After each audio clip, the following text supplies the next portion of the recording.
Hello दोस्तों, आप सभी का एक बार फिर से स्वागत है सृष्टि स्टडी पॉइंट में। और आज मैं बहुत इंपॉर्टेंट विषय पे बात करने वाली हूँ। जी हाँ, आपको यहाँ पे दिख रहा होगा यूजीसी नेट के सिलेबस के बारे में और पेपर फर्स्ट के बारे में। जो पेपर फर्स्ट सभी के लिए कंपलसरी है।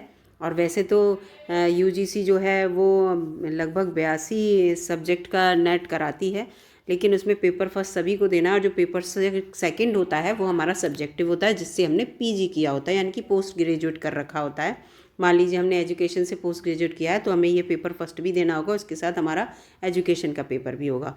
और इसमें मैं आपको बता दूं, पेपर फर्स्ट में आपको 50 क्वेश्चन आते हैं जो कि 100 नंबर के होते हैं, यानी कि पर क्वेश्चन 2 नंबर। एक क्वेश्चन के कितने आपको नंबर मिलेंगे? 2।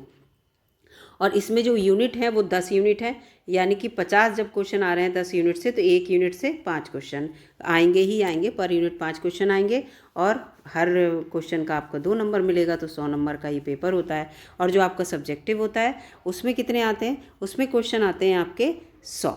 उसमें 100 क्वेश्चन आते हैं और जो कि 200 नंबर के होते हैं। आपके सब्जेक्ट, जिस सब्जेक्ट से भी आपने पोस्ट ग्रेजुएट किया होगा उसी से आप नेट कर सकते हैं। और जेआरएफ भी कर लेंगे अगर आप उस एज लिमिट में आ रहे हैं, अच्छे नंबर लाते हैं, तब उसकी कट ऑफ बनती है।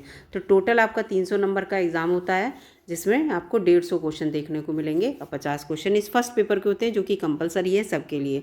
तो चलिए दोस्तों, आगे शुरू करते हैं। और इस पेपर का नाम आप यहाँ पे देख लीजिए, general paper on teaching and research aptitude. Paper first है ये, जो कंपलसरी है सबके लिए। यहाँ पे आपको दिख रहा होगा ये। और ये सभी को देना होता है जो नेट का एग्ज़ाम देना चाहते हैं। इसमें 10 यूनिट है, तो पहली यूनिट पे हम चलते हैं। ये देखिए, पहली यूनिट जो है वो टीचिंग एप्टीट्यूड की है। इसमें टीचिंग के concept, objective, level of teaching, memory, understanding, reflective, ये सब दिखाया गया इसमें। और characteristic of adolescence, adult learner कैसे बनते हैं, उनको क्या क्या ज़रूरत होती है, ये सब। फिर टीचर लर्नर सपोर्टिंग मेथड, फिर ऑनलाइन ऑफलाइन मेथड जो है टीचिंग का, उसमें डिफरेंस। फिर स्वयं प्रभा क्या है, मूक क्या है, ये बहुत इंपॉर्टेंट है ये वाला, ये सब है। और टीचिंग के लिए जो इंस्टीट्यूशन में हम पढ़ाते हैं उसके कौन कौन से हमें मेथड इस्तेमाल करने चाहिए, स्पेशली हायर लर्निंग में, क्योंकि हम हायर लर्निंग के टीचर बनेंगे। हायर लर्निंग हम पीजी करने के बाद नेट इसीलिए करते हैं कि हमें हायर कॉलेजेस में जो होते हैं यूजी पीजी कॉलेज, उनमें जॉब मिल सके, तो उसके लिए यहाँ पे है। और इसमें आगे भी दिया है यूनिट फर्स्ट में, ये देखिए यूनिट फर्स्ट में यहाँ पे दिया है टीचिंग सपोर्ट सिस्टम कौन कौन से होते हैं, उसके ट्रेडिशनल, मॉडर्न और सबसे इम्पॉर्टेंट आईसीटी बेस्ड, जो कि आजकल बहुत इंपॉर्टेंट है, उससे संबंधित क्वेश्चन भी बहुत आ रहे हैं। एवोल्यूशन क्या क्या हुए हैं, फिर ये सब इसमें दिया हुआ है। कंप्यूटर बेस्ड टेस्टिंग और इनोवेशन इन एवोल्यूशन सब सिस्टम। आते हैं दूसरे यूनिट पे। 10 यूनिट हैं इसमें। सेकेंड यूनिट है रिसर्च, जो बहुत इंपॉर्टेंट है आजकल। इसको जो एग्ज़ाम होते हैं हमारे एग्ज़ाम पैटर्न में, इससे संबंधित बहुत क्वेश्चन आते हैं। ये सबसे ऊपर रहता है। वैसे तो इसके 5 ही क्वेश्चन इसमें तो आएंगे, लेकिन अगर और एग्ज़ाम आप देखेंगे तो ये बड़ा उनका प्रिय टॉपिक है जो पेपर बनाते हैं उन लोगों का इस समय। तो रिसर्च की मीनिंग क्या है, टाइप, कैरेक्टरिस्टिक, ये सब है इसमें। अप्रोच ऑफ रिसर्च, फिर मेथड कौन कौन से, experimental, descriptive, historical, qualitative, quantitative, ये सब है। स्टेप कौन सी होती हैं, वही जिसमें हम हाइपोथेसिस, एनालिसिस एंड कंक्लूजन वगैरह उसमें हैं। और ये थीसिस, आर्टिकल राइटिंग और ये सब। फिर यहाँ भी आ गया application of ICT in research और रिसर्च इथिक्स। इथिक्स भी होते हैं रिसर्च के भाई, बिना इथिक्स के कोई काम नहीं होता, जिसे हम नैतिकता कहते हैं। यूनिट 3 सबसे इजी भी है। कॉम्प्रिहेंशन आएगा, एक पैसेज आएगा, उसमें क्वेश्चन पूछे जाएंगे, उसके आपके आंसर देने होंगे। यूनिट 4 आ जाती है कम्युनिकेशन। इसमें कम्युनिकेशन तो बहुत इंपॉर्टेंट है आजकल सभी के लिए इस टाइम। इसका meaning, type of communication, non verbal, verbal, ये सब दिया हुआ है। क्लासरूम कम्युनिकेशन क्या है, ग्रुप कम्युनिकेशन क्या है, बैरियर कौन से हैं कम्युनिकेशन के, मास मीडिया और सोसाइटी का क्या रोल है कम्युनिकेशन में। फिर यूनिट 5 पे आ जाते हैं। यूनिट 5 है मैथमेटिकल रिसर्च। इसमें क्या है, रीजनिंग और मैथ के क्वेश्चन आएंगे, जो लगभग 10th लेवल तक के होंगे। ये टाइप ऑफ रीजनिंग, जो रीजनिंग आती है जिसमें रिश्ते पूछे जाते हैं, नंबर की सीरीज़ दी होती है, लेटर सीरीज़, ये सब है। और मैथमेटिक में fraction, time, distance, ratio, proportion, percentage, profit loss, ये इंटरेस्ट, डिस्काउंट और एवरेज वगैरह के जो क्वेश्चन है वो करने होंगे, क्योंकि स्टैटिक्स होती है ना इसमें, तो इसलिए ये सब हमें आना चाहिए। लॉजिकल रीजनिंग वाला यूनिट आ गया हमारा यूनिट 6। इसमें हमें लॉजिकल रीजनिंग से रिलेटेड सारी चीज़ें यहाँ पे दी हैं, यूज़ ऑफ लैंग्वेज और ये सब दिया हुआ है। और evolution, distinguish, deduction and induction, inductive reasoning, ये सब है। एनालॉगी क्या है, वेन डायग्राम क्या है, इंडियन लॉजिक क्या है, मीन ऑफ नॉलेज क्या है, ये सब हमें इसमें करना है यूनिट 6 में। Unit 7 data interpretation. इसमें डाटा इंटरप्रिटेशन में वही है, ये स्टैटिक से रिलेटेड है।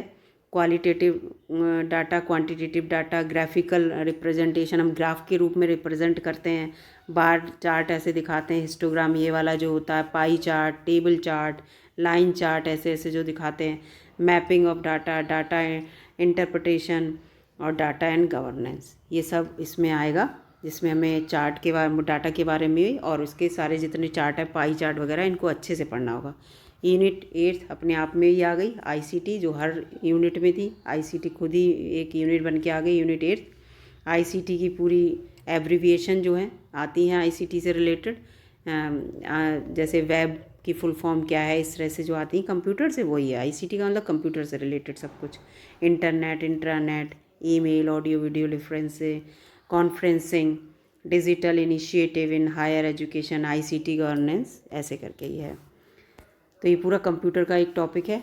फिर इसके बाद ये एनवायरनमेंट और सोशल करके ये यूनिट 9 है, और ये काफ़ी इजी भी है। इसको डेवलपमेंट एंड एनवायरनमेंट और ये सारे sustainable development goal, human and environment का जो इंट्रैक्शन है वो सारा बताना है, इश्यूज़ क्या क्या हैं ये सब बताने। पूरा टॉपिक यहाँ से देखो, ये पोल्यूशंस आ गया, पूरा पोल्यूशन का सब, क्लाइमेट चेंज और सब, और इसमें सारे वो भी होंगे, सम्मेलनों के बारे में भी होगा। ये एक्ट आ गया हमारा, और उसके साथ साथ देखिए Montreal protocol, Rio summit, diversity, Kyoto protocol, Paris agreement, और ये सोलर अलायंस वाला तो बहुत इम्पॉर्टेंट है, क्योंकि अक्षय ऊर्जा से संबंधित इस समय बात भी चल रही है। फिर आ जाते हैं लास्ट यूनिट 10 पर, हायर एजुकेशन। इसमें जॉब चाहिए, नेट करने के बाद जब वैकेंसी आएंगी तो ऑब्वियसली हमें ये पढ़ना होगा, और इससे संबंधित क्वेश्चन के आंसर भी देने होंगे, हमारा टैलेंट इसी से पता चलेगा। Institution in higher learning education, ancient India में क्या थी, जब हम डिपेंडेंट हो गए ब्रिटिश से, तब हमारी क्या एवोल्यूशन हुए हायर एजुकेशन में, और फिर ये सारा क्या क्या प्रोग्राम है, स्किल सारे बताने हैं, value education, environment education, policies क्या हैं, गवर्नमेंट्स एंड एडमिनिस्ट्रेशन, ये सब बताना है। इसके बाद जो मैंने आपको बताया था शुरू में, वही यहाँ पे लिखा है कि 5 क्वेश्चन आएंगे ईच यूनिट से, और हर क्वेश्चन 2 नंबर का होगा, यहाँ पे लिखा है। तो यानी कि 50 क्वेश्चन, 2 नंबर का होगा क्वेश्चन, तो 100 नंबर के आपको इसमें करना है। 50 क्वेश्चन करके आएंगे सही तो 100 नंबर मिलेंगे, है ना। फिर ये ग्राफिकल और पिक्टोरियल जो भी क्वेश्चन है वो are set for sighted candidate, ये किसके लिए होंगे, जो कैंडिडेट देख सकते हैं उनके लिए ये वाले होंगे, और जो विजुअली इम्पेयर्ड कैंडिडेट होंगे उनके लिए दूसरे टाइप के क्वेश्चन दिए जाएंगे, पैसेज दे दिया जाएगा या और कुछ तरह का क्वेश्चन देके, और क्वेश्चन के आंसर दिए जाएंगे, नंबर इक्वल मिलेंगे, उनके लिए इसमें रिलैक्सेशन होगा, उन्हें वेटेज मिलेगा, क्योंकि वो इस चीज़ को देख नहीं सकते। तो आपको ये समझ में आ रहा होगा। और ये यूनिट 10 यूनिट है पूरी, आप हायर एजुकेशन सिस्टम है, people development and environment, information and communication technology, data interpretation, logical reasoning, mathematic reasoning and aptitude, communication comprehension, research aptitude, और सबसे पहली यूनिट टीचिंग एप्टीट्यूड। बस करना आपको इतना है कि आप इसे बहुत अच्छे से पूरे सिलेबस को पढ़ लीजिए, समझ लीजिए, एक एक टॉपिक वाइज तैयारी कीजिए। जब एक टॉपिक ख़त्म हो जाए तब आप अगले टॉपिक पे आइए, पॉइंट वाइज पढ़िए बिल्कुल अच्छे से। जब आप पढ़ाई करेंगे तो कोई क्वेश्चन आपसे बाहर नहीं जाएगा, और आप 50 क्वेश्चन जब आप देखेंगे तो मोस्ट ऑफ द क्वेश्चन आप सॉल्व करने की कैपेबिलिटी रखते होंगे, ये मैं बता रही हूँ। लेकिन बस ये है कि आपको बिल्कुल सिलेबस वाइज बढ़िया करके पढ़ना है, पेपर फर्स्ट, और अपना सब्जेक्टिव पेपर भी उसका सिलेबस हो वो भी। तो ये तो मैंने इंग्लिश में आपको ये पूरा बताया है कि इंग्लिश में लिखा हुआ है पूरा, और इसको यूनिट कैसे कैसे है। इसका सिलेबस हिंदी में भी दिया है कन्वर्टेड होकर, तो अगर जो बच्चे हिंदी में चाह रहे हैं तो उसकी वीडियो भी मैं अपलोड कर दूँगी, तो जिससे कि आप उसे आसानी से पढ़ सकें। वैसे पढ़ तो सभी लेंगे, पीजी करे होते हैं तो अच्छे से समझ लेते हैं सिलेबस सब बच्चे, और आजकल कोशिश भी बच्चे यही करते हैं ज़्यादातर इंग्लिश में पढ़ने की। तो हिंदी वाला भी मैं अपलोड कर दूंगी वीडियो। अगर आपको अच्छी लगी है दोस्तों तो प्लीज़ लाइक कीजिएगा, और चैनल पर नए हैं तो प्लीज़ सब्सक्राइब करके ही जाइएगा, मुझे मोटिवेशन मिलता है और मोटिवेशन की ज़रूरत सबको होती है। वीडियो लास्ट तक देखने के लिए धन्यवाद और प्लीज़ शेयर कीजिएगा और एक बार फिर से कह रही हूँ सब्सक्राइब ज़रूर कर लीजिएगा। बिल्कुल ऑथेंटिक न्यूज़, जो भी अपडेट आता है जिस भी एग्ज़ाम से संबंधित, सब यहाँ पे इस चैनल पर आपको मिलेगी। वीडियो पूरी देखने के लिए धन्यवाद।